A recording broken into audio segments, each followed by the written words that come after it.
Bonjour Philomène Remy, vous êtes reporter à iTélé, vous êtes tout juste de retour de Guinée, l'un des pays les plus touchés par ce virus. Racontez-nous d'abord comment ça se passe dans un des centres qui ont été mis en place lorsqu'il y a un cas suspect. Alors tout d'abord, en fait, un cas suspect arrive de deux manières au centre MSF.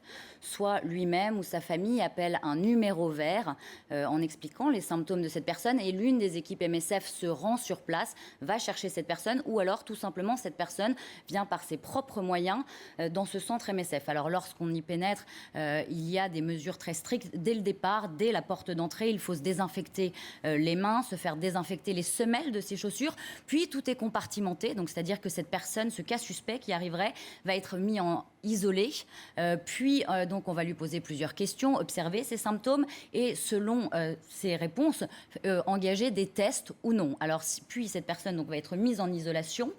Sa famille peut lui rendre visite. Il y a comme un parloir en plein air avec des mesures de sécurité toujours très strictes puisqu'il y a 2 mètres entre cette personne et la famille ou toute personne extérieure dans ce camp, comme par exemple notre équipe. On ne peut pas approcher les cas suspects à moins de 2 mètres puisque l'on ne porte pas de combinaison à ce moment-là. Puis donc ces tests peuvent prendre le minimum est 3 heures, mais selon le nombre de cas arrivés, cela peut prendre beaucoup plus de temps. Si ce cas est confirmé, si le test est positif, eh bien cette personne est transférée dans l'unité des cas confirmés qui est composée de tentes, mais également de bâtiments en dur. Et alors là, c'est une unité qui est beaucoup plus isolée. Pour s'y rendre, il y a comme un sas de sécurité. Chaque personne qui y pénètre porte une combinaison, 3 paires de gants, un masque. Et à l'intérieur, donc on était à peu près à 3 mètres avec Mayelène de Castelbajac de cette unité. On pouvait entendre les râles de ces personnes. Donc il y a des souffrances physiques, mais également des souffrances psychologiques, puisqu'à quelques mètres, les équipes d'MSF doivent brûler tous les effets personnels de ces patients, mais également les combinaisons en papier de chaque personnel qui se rend à l'intérieur. Les équipes ne peuvent pas se rendre plus de 40 minutes à l'intérieur puisqu'il fait 50 degrés sous ces combinaisons.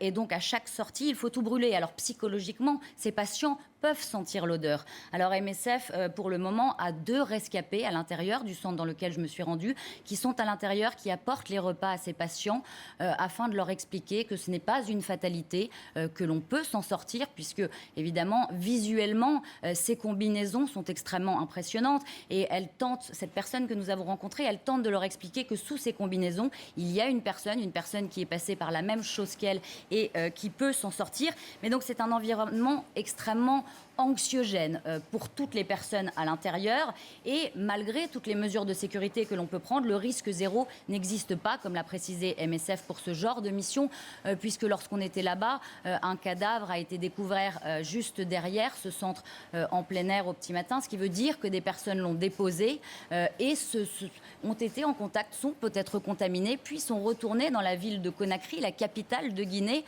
puisque ce sujet reste extrêmement tabou auprès de la population et certains ont tout simplement peur de dire qu'ils ont les symptômes d'Ebola. En quelques mots, Philomène, il y a aussi des procédures très strictes quand un patient décède. Oui, exactement, puisque lorsqu'un patient décède, le corps est le risque de contagion est le plus élevé. Alors à ce moment-là, ce sont les équipes de la Croix-Rouge qui encadrent le transfert de ce centre MSF jusqu'au cimetière. Mais il y a également, une fois de plus, tout un travail psychologique, puisqu'à l'arrivée au cimetière, ils doivent dire aux familles que ces familles ne peuvent pas approcher leurs proches. Le proche se trouve dans un sac fermé hermétiquement. Et lors de la mise en terre, ils ne peuvent pas approcher. Une fois que la mise en terre est terminée, seulement ils vont pouvoir y arriver. Et nous avons pu là-bas rencontrer des familles lors de ces mises en terre qui nous ont dit Ebola a ruiné notre vie, même si au sein de cette famille il y a eu des rescapés, eh bien nous sommes isolés, la population, nos voisins, le reste de notre famille ne veut plus nous parler. Donc ce qu'il est important de préciser, c'est que là-bas sur place, les autorités, les ONG ont tout un travail sanitaire extrêmement important, mais également psychologique, puisqu'ils doivent éviter une psychose générale. Merci beaucoup pour ces explications, Philomène Remy. Je rappelle que vous êtes reporter à iTélé, de retour avec Mayelène de Castelbajac de Guinée.